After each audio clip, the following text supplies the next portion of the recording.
Rick, it seemed like Fulkerson was pretty focused coming out of halftime. What was the message to him at the break? Well, the message was really for the younger guys to understand he needed to get the ball so we could establish our inside-out game, whether it was he or Eve was the real message, because they were and John had struggled with it, but I thought, and you mentioned it right there, he answered the bell coming out the second half, but he was able to get the ball, not just necessarily to score it, but to play inside out. We like those step-in threes that way. He made a couple great passes out. And but that was it. I mean, you look at the shot chart first half, Keon and Jaden, I think, had taken more shots than Eve and Fulke. And we said, hey, we want those guys to be aggressive, but they've got to let those other guys touch the ball some and play off of them. Rick, why the decision to go with Keon in the starting lineup, and how nice was that to see him make those free throws down the stretch? Well, I think what's nice about it is we've told all those guys if they're going to finish games, they've got to be able to do that, and he has put a lot of time in free throw shooting. Our plan was, and we thought about both starting he and Jaden, but then Jaden, still from the injury Saturday, wasn't able to practice on what's the day, Wednesday? Monday. He only had 1 day prep to get ready, but and I've said it before, we could keep changing the lineup. We're going to keep searching until we find the exact right role for everybody, and we'll keep doing that. I was really pleased with at the end of the game. I do think that Jaden and Keon both early, defensively got hurt. They're playing against a level of competition they haven't played against consistently. They're learning how to play off-ball defense. They have a tendency to hug up a little bit more, but early in the second half, they were getting cut up pretty good by just not being on edge. The same with VJ. All three of those guys have got to get better for us off the ball. All three of them. They've got to understand sometimes there's just some emergency fix-it plays. And with that said and done, on the offensive end, you come back after a loss when we were as bad as we were Saturday.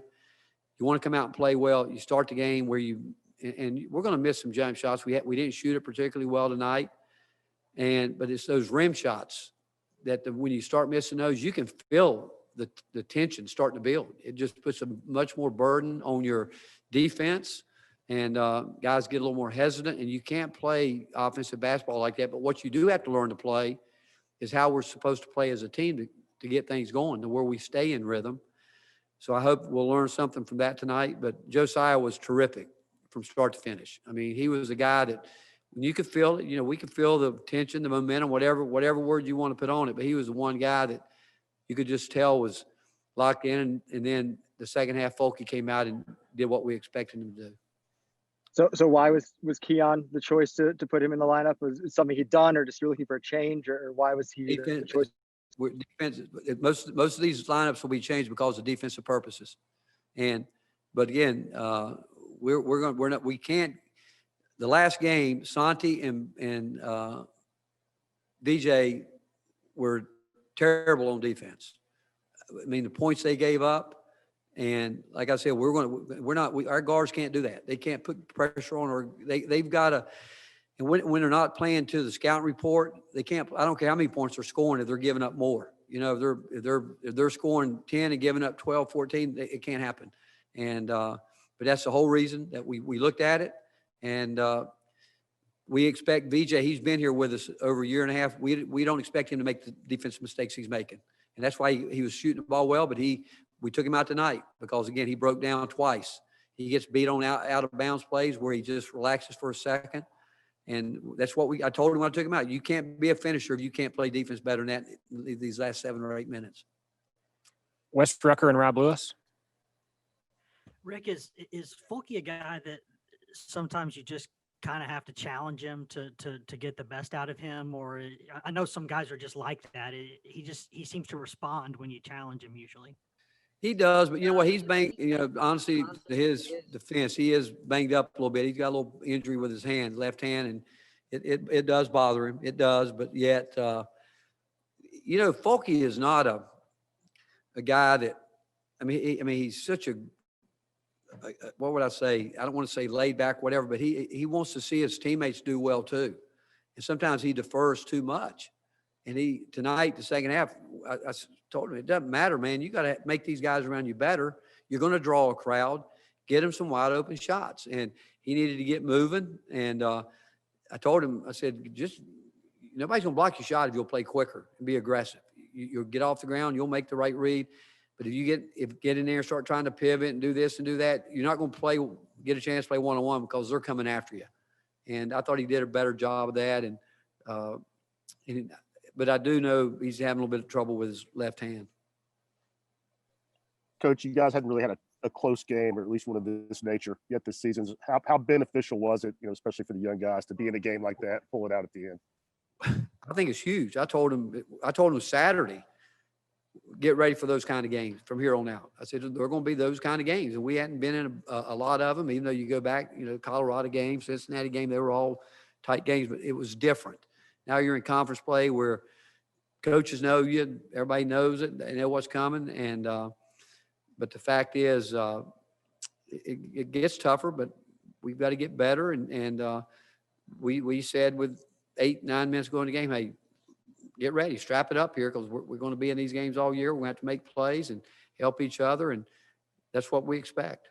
But to answer your question, I think it's great because we did get some life there. Josiah got it going there for us, and we broke it loose. We had 20 turnovers. Should have had more points off those turnovers, but we didn't, and that's credit to them. But they turned it over 20 times, and I don't know what we got out of it, but I don't think we got a lot. And then the second half, again, trying to teach until we get these guys out there to understand. In our transition game, we can still play through our post players. We can do that. But they get going so fast sometimes they don't see it. And that's why we stopped and started slowing them down a little bit to make them understand this is how we've got to do things, half court, full court. And we keep telling them, if you're open, we want you to shoot the ball because we work too hard at it, and then we'll go rebound it. But, Rob, I think to answer your question quickly, it's no doubt it's to win one like this, hopefully will help us. Tennessee had a 19-4 edge in points off turnovers. We'll go to Vince, then Ben McKee. Rick, you didn't have ideal practice for Jaden Springer coming into this game. What did you see from him tonight? I have a lot of confidence in Jaden. I think that Jaden's still playing his way in shape. I don't think there's any question about that. I thought he really, I don't think he's totally 100% with his ankle yet, but he showed toughness by going out there. He said, I want to play, I want to do it. And I think that's why he probably missed those shots around the rim, because he doesn't normally do that. He doesn't. I mean, he's as good a finisher as we have, arguably maybe our second best post player. But I just think the more he and Keon can play and they understand what they're up against every night, the better they're going to get and the better we can become as a team. Coach, two polar opposite halves of basketball in terms of shooting the basketball. Were you pleased with the looks in the first half, and do you feel like the second half was a more accurate representation of you all as a shooting team? I always think it's better when we play the way we practice, and that way is we're looking to play high percentage basketball, and we want to shoot threes. Don't get me wrong, but we want it to do it on our terms. We want to drive the ball hard. We want to make right decisions and move the ball. And when we get those wide open threes, we want to take it. We had a pretty good mixture. We did some things in transition. They went zone a couple times, which I think that's the first time Eric's done that since we played them the last 2 years. But and Jaden and those guys were looking to, they got a couple balls deflected backwards. But overall, yeah, I would say the second half is more how we want to play. We got a combination of what we get in transition, then we want to execute what we call. Ryan Shumpert and Scott Iceberg. Just how important were forcing those 20 turnovers tonight, especially in the first half, as y'all kind of tried to hang in the game as the offense struggled? Well, it's important. It is. And it's important trying to get to the free throw line. But I just go back to looking at it here. I know we missed those layups. And they're not, again, I don't think they're gimmies, but you like to think they are. I think we fouled 2 3-point shooters. We had a major mess up at the end of the first half where we planned for one shot, and VJ had the ball. He started things way too early, and Jaden goes in like he's just going to lay it up against a 7'3", 7'6" guy, and but gave them way too much time. They go down and score.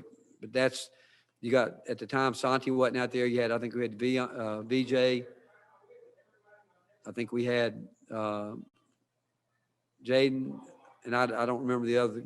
And we were trying to run a little action to get us going downhill, but we're telling them to wait, but they didn't. And so you take away the 3-point shots, you take away the fouls, giving them points, and then you talk about the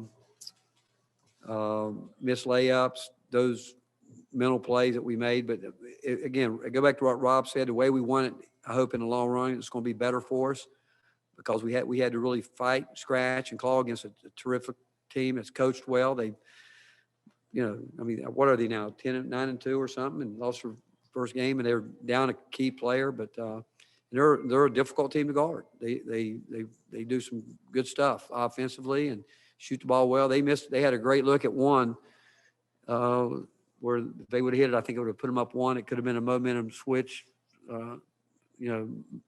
momentum change, but we rebound the ball, and again, I'm just happy that it worked out for us. Hey, Rick, this is Scott Eisberg down in Charleston, South Carolina. Was wondering if you've seen any kind of extra mental fortitude or using basketball as a release for Josiah this week. I know his house suffered a fire this past week. Nobody was hurt or anything, but I know a lot of his basketball memorabilia and stuff was lost in it. Have you seen him kind of with an extra focus, a release with basketball this week? Josiah is just an incredible human being, and his mom waited till after the game Saturday to tell him what had happened, and he's the kind of guy that keeps a lot within himself, and I'm sure that he hasn't been home in a while, but probably thinking back that it's all gone. It's all gone. He lost everything in his room, and I remember the night we go in and recruited him. He had a North Carolina. He had actually committed to us, but I go up in his room and he walked me, and he had a North Carolina poster in his room. And all I said to him, I told him how sorry we felt about it. I said, but the good thing is that poster got burned up, But he handles it well, I mean, he's such a mature guy. But his mom, we've talked to her a couple of times, and she just said, hey, keep an eye on him, because he's the kind of guy that will hold things in. And but he's such a hard worker. And he is a guy that, I mean, he's a teammate. I mean, he's as good a teammate as you want to be around. And tonight, he's quickly starting to become the voice of this team in terms of talking during timeouts, talking to guys when they're down, first guy to go up to them and encourage guys and all those type things. And but I'm sure that somewhere in the back of his mind, he's thought a lot about it, but obviously his main thought was that everybody was safe. And but I'm sure it'll even hit him more when the season's over with and go home and it's not home anymore. We'll finish up with Thanks, Jason Wyrick, Wes Rucker, and Grant Ramey. Coach, after a tough sequence to end the first half, you guys came out with a renewed energy to begin the second. And how integral was that to keeping the turnover dominance and eventually taking back the lead? Well, it's important, because you let a team like Arkansas stretch it out on you. They're a hard team to come back against, because once they get feeling good and get going, like most teams, they can put some runs together. I just thought we played with much more purpose offensively, and they're a difficult team to defend, but you just keep fighting on that end. And we just feel at some point in time, we're going to make some shots. I mean, all teams go through it. And when you do, that's when you got to find a way to survive it and realize that you can win some games some nights when you're not shooting as well as you want to. But you go back to when you're not shooting well, you can't foul 3-point shooters. You can't miss layups. You can't, or dunks, and you can't, give them just easy stuff. And so I thought our guys, other than that, they were locked in. But there's no doubt the second half, we came out and said, we're going to put that ball inside. And they did it.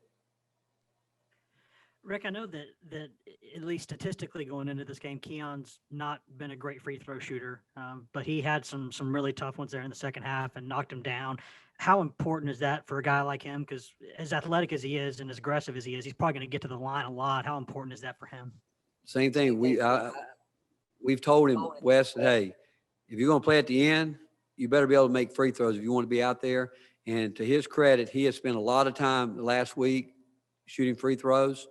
And we've got a special, I mean, when I walked out of the locker room tonight, we had 2 guys heading up to the gym that didn't play tonight, knowing that, hey, they'll get ready and they'll help us at some point. But that's the kind of team that we have here. He has been spending time shooting free throws, continuing to work on ball handling, all those type things. And he's going to have to. He's got to do it. And I don't have a problem with him shooting threes, but he better know when to shoot them. Like the one he shot tonight, he should have swung it to Josiah. And then the one at Fulke went to Fulke and came right back out. He should have shot it. And then when he walked over, said, now that's the three you got to shoot. That's the one you've got to shoot. And people are going to look at his numbers, and they're going to say, hey, we'll let you have all you want right now. But he can shoot the ball, but he'll settle in there. There's no doubt Jaden can shoot the ball.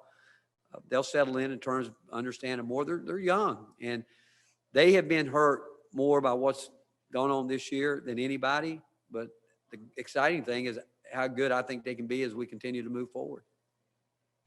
Rick, do you have any idea what happened to Fulke's knee in the second half? And were you surprised to get him back as quickly as you did? And also, Olivier didn't play tonight. Is there a reason behind that? No, it's just the way the game got going with defense. And again, most of our subs, when we go into games, and the reason I put Urosh in front of Olivier tonight was one reason. We were struggling on offense. And one thing that when Urosh goes into the game, he is a really good connector in terms of he moves better right now offensively in terms of just getting the ball moving, because I thought we were just dribble, nothing was happening. And that's why we put it in. But then, and I took him out because a scouting report mistake. You know, he didn't do what he needed to do there.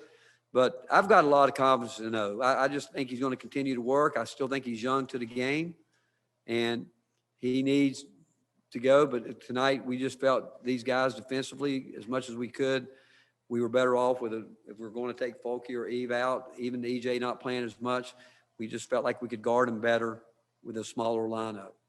When that was having Josiah at the 4 when Eve wasn't in or Fulke wasn't in. Thank you, Coach. All right, thank you, guys.